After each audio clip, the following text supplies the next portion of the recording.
compatriots in the Philippines and abroad, I am here in our beloved Our Lady of Mount Carmel Parish, Project 6, now with the new parish priest, Father Ronald M. Macayo.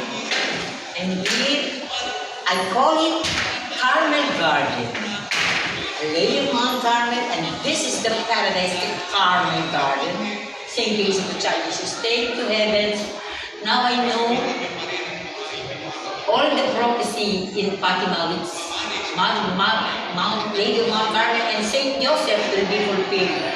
That is why Father Ronald Macayo was transferred from St. Joseph's Shrine of Quezon City to Our Lady of Mount Carmel Parish. Today, I thank the heavens. Today, July 16, 2024, peace of Our Lady of Mount Carmel. Amen.